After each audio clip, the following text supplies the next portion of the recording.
make some changes. It may seem a little bit uncomfortable, but as long as you know that you have that support and that love around you, it makes it just a little bit easier.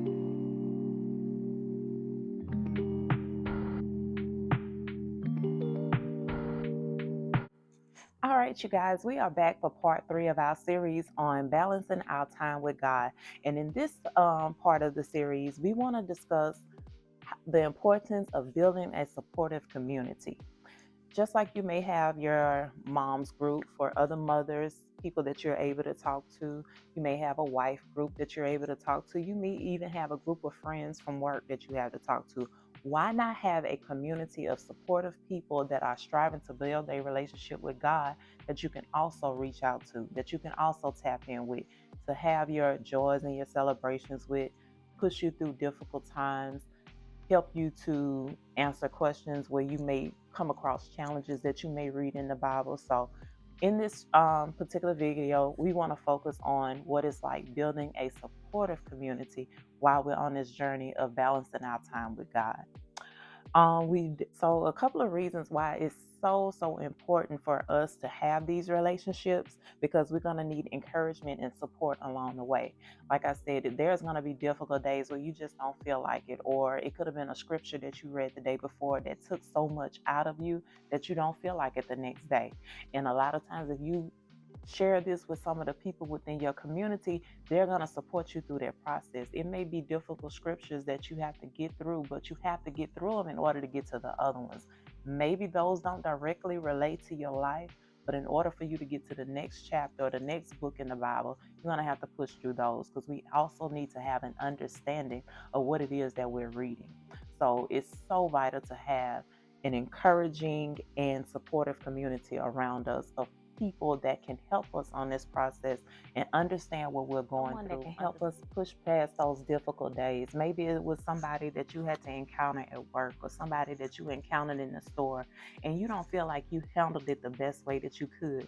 But if you're able to come home and or send a text message to some of those people that are going through the same thing with you, or on the same path with you, it makes it a little bit more easy, and it doesn't make it feel like you're alone, because you're not alone on this journey. God have people in place that are willing to walk this walk with you, and get out. Let's find them.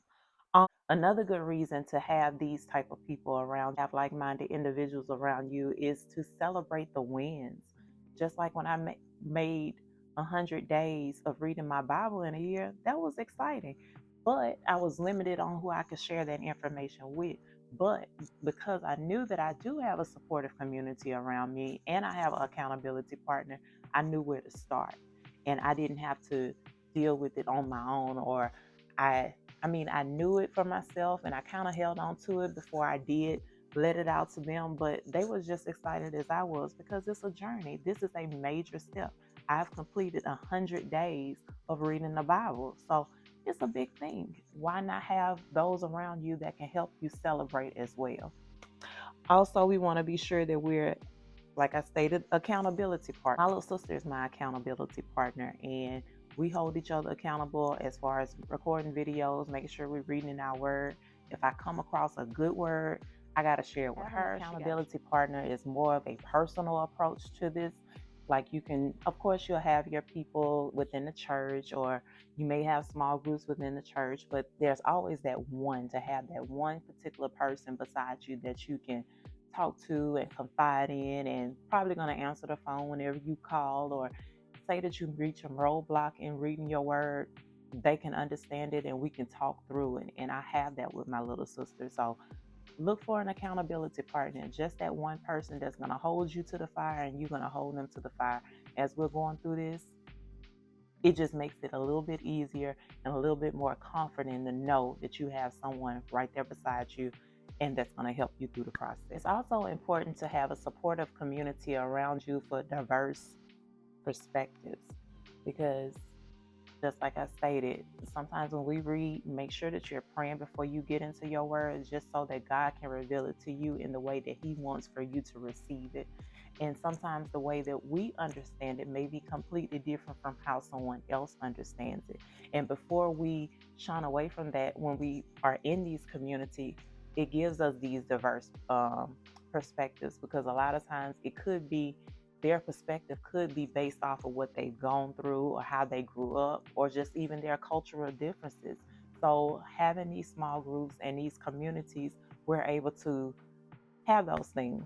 When we're looking for these particular groups, we of course we want to start with our church. If you don't have a church home, this would be a time to look for one. Kind of how I started now. The church that I actually belong to here, when I was previously working at a salon, a girl that was there, somebody else's client, has actually told me about it. She told me that you may enjoy this church, and she was right. From the first day that I went in, I felt welcome. I felt I didn't feel like a stranger. And that's what made me, the first time that I went, I did join because I felt embraced, and she was correct. She was definitely correct in acknowledging that that's the type of church that I would like to be in. Um, it was definitely in line with the type of church that I would be used to, where it has a community feel. They do things, they are serving, they have different groups. I haven't become as active as I would like to with this church because of the pandemic. Of course, we went to virtual services, and now that we are back in, it's been a little bit more difficult for me to transition back in, but I think I'm ready to get back into church, only because I do want to join some of those small groups and participate in how they serve the community. So that'll be coming up soon. But in the meantime, every Sunday I'm joining on live. I'm joining on YouTube to keep up with my word. Also, when we're looking for different communities to become a part of, you can also check Eventbrite for your area and see if there are any type of spiritual or religious conferences that are coming up. It may be some people that you may know that minister, that may also be entrepreneurs, and just see what type of events that they're having. Go out. You never know who you may meet, but be very selective.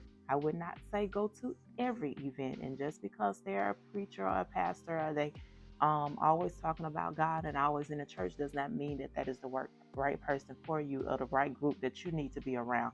Pray about it. Pray about every situation before we go. Pray about every situation that we go into before we go into it, and decide that this is where we want to be and the people that we want to interact with, and wait and let God tell you rather not. Those are the people that He wants you around. Those are the type of environments that you should be a part of. And if there is a state of confusion about it, it's not of God. So continue to pray about it until you hear from Him and receive that word.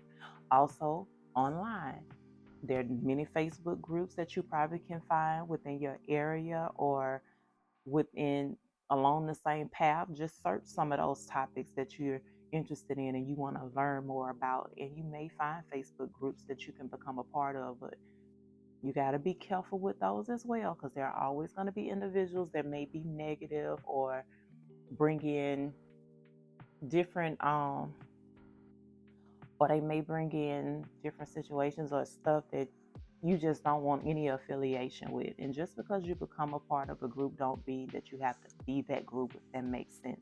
So if you're there just because for the prayer or for the teachings, then just show up for that. And when they're doing other things and having other events, don't take part in it. Also, think about starting your own. Think about starting your own. As you find your accountability partner, it may just start off with you and just a close friend. Y'all are having those calls with each other. You all start having weekly Bible studies with just each other.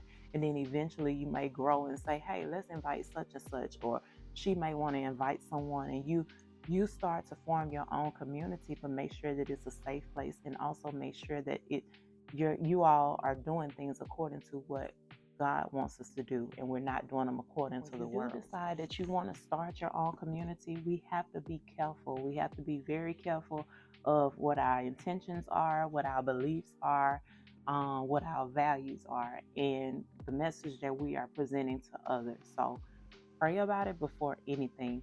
But I would advise anyone at this point, while you are expanding and learning to balance your time with God, it may be time to go ahead and start building a supportive community around you.